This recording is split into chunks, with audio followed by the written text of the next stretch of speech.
Hello everyone. तो Indian navy की तरफ से तो नहीं बोलेंगे, लेकिन सरकारी रिज़ल्ट पे इंडियन नेवी का ऑफिशियल नोटिफिकेशन निकल आया है, जिसके सही होने के चांसेस, गलत होने के चांसेस वो हम लोग बाद में देखेंगे। लेकिन इस नोटिफिकेशन में क्या क्या इंपॉर्टेंट चीज़ें हैं वो हम देखेंगे। और जो सबसे बड़ा क्वेश्चन था, जो सबसे बड़ी क्यूरियोसिटी थी स्टूडेंट्स की और सभी की, क्या नेवी का एग्ज़ाम ऑनलाइन होगा या फिर ऑफलाइन होगा, जिस तरह से ये पिछली कुछ बार से ले रहे हैं कोविड का रीज़न का हवाला देते हुए। तो क्या वही, अब क्योंकि कोविड तो है नहीं, तो अब क्या ये फिर भी अभी ऑफलाइन ही लेंगे या फिर ऑनलाइन करवाएंगे? तो वो चीज़ यहाँ पे साफ़ हो गई है इस नोटिफिकेशन के थ्रू। पहले हम देख लेते हैं एलिजिबिलिटी कंडीशन और उसके बाद ये सारी चीज़ें देखते हैं।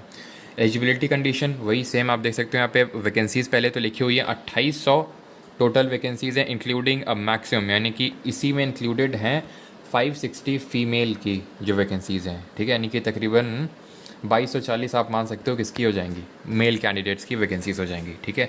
एजुकेशनल क्वालिफिकेशन वही 12th pass with maths and physics and at least one of these subject, यानी मैथ्स फिजिक्स होना कंपलसरी है। उसके अलावा या तो केमिस्ट्री हो, या तो बायोलॉजी हो, या कंप्यूटर साइंस हो, ठीक।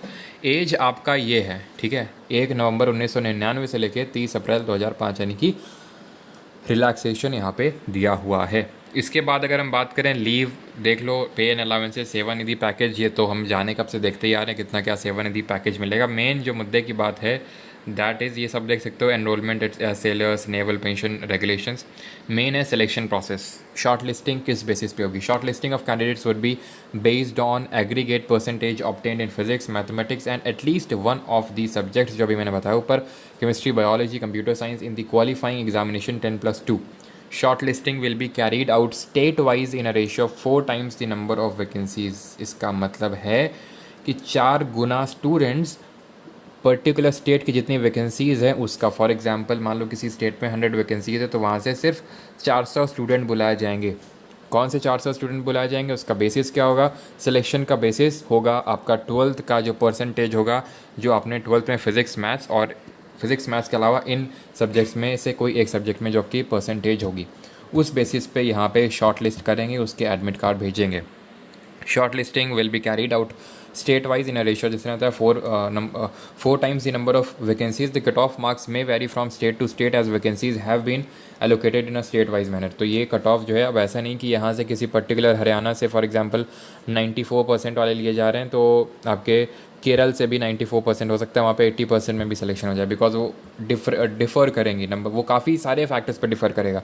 नंबर ऑफ़ वैकेंसीज तो एक प्राइमरी फैक्टर है, लेकिन वो भी तो एक फैक्टर है ना, कि कहीं पे किसी स्टेट बोर्ड में ज़्यादा मार्क्स मिलते हैं, कहीं पे कम मिलते हैं, तो वो भी एक फैक्टर काम करेगा। लेकिन यहाँ पे लक फैक्टर भी काम करेगा। कई बार जब पहले होता था, मुझे याद है एयरफोर्स वगैरह एग्ज़ाम होता था अराउंड 2015 2016 के टाइम पे, तब कई बार ऐसा होता था कि कम परसेंटेज वाले का एडमिट कार्ड आ जाता था और ज़्यादा परसेंटेज वाले का आया ही नहीं, ठीक है। तो ये भी होता है, लेकिन ये सब लक का फैक्टर है। और अब पहले फिजिकल स्टैंडर्ड देख लो। फिजिकल स्टैंडर्ड तो ऐसे मैंने पहले ही बताया था कि मेल का यहाँ पे 1.6 किलोमीटर्स का रन है, 1600 मीटर्स का रन 6 मिनट 30 सेकेंड। फीमेल का 8 मिनट में ये कंप्लीट करना होगा। स्क्वाट्स हैं 20 मेल के लिए, फीमेल के लिए 15 है। पुशअप्स 12 है मेल के लिए, फीमेल के लिए पुशअप्स नहीं है। बेंट नी सिटअप्स सिर्फ फीमेल के लिए हैं, एंड दैट इज़ 10, ठीक है। बाकी यहाँ पे आगे बढ़ने से पहले चलो मैं आगे बढ़ ही देते हैं, थोड़ी कुछ ही इन्फॉर्मेशन है वो मैं आपको बता देता हूँ, उसके बाद इस पे देखते हैं कि क्या सही है कितना गलत है। तो मिनिमम हाइट की बात करें 157 centimetre for the male candidates, female के लिए 152 सेंटीमीटर, ठीक है। बाकी अगर बात करें तो यहाँ पे आप देख सकते हो कि विजुअल स्टैंडर्ड्स क्या हैं, ट्रेनिंग क्या, कब से इसका ड्यूरेशन स्टार्ट होगा। नवंबर से ट्रेनिंग स्टार्ट हो गया, तो पहले ही रिलीज़ कर दिया था नेवी ने, इंडियन नेवी ने ऑफिशियली। और last date of online application, last date क्या रहेगी? नहीं, इनके अनुसार ऑनलाइन एप्लीकेशन स्टार्ट हो चुके हैं। रुको। For this entry candidates can apply online on the official website from 15 जुलाई से आपके एप्लीकेशन स्टार्ट होंगे और 22 जुलाई तक चलेंगे।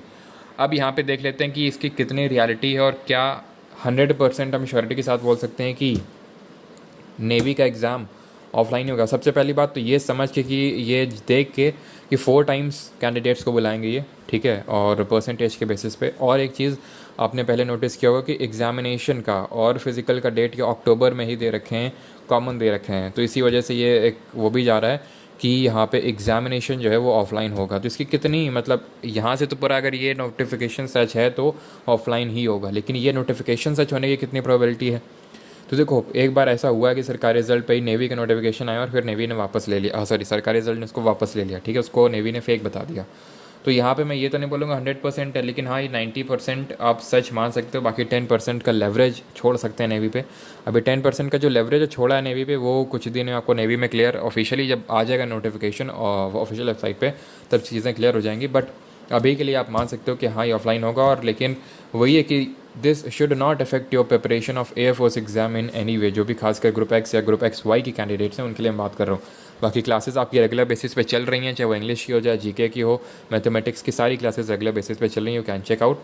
और बाकी आप लोगों की एयरफोर्स की टेस्ट सीरीज़ भी चल रही है parmardefense.com पे। एंड जिन लोगों ने भी लगाना स्टार्ट नहीं किया, लगाना स्टार्ट कर दें, बिकॉज एग्जामिनेशन के बारे में आपको तभी अच्छे से पता चलेगा आपकी मिस्टेक्स क्या हैं जब आप मॉक टेस्ट लगाना स्टार्ट करेंगे। ठीक है, बाकी इसके रिगार्डिंग फर्दर वीडियोस आप चेकआउट कर सकते हो, उसमें मैंने बाकी जानकारी दी है। मिलते हैं अगले वीडियो में, धन्यवाद।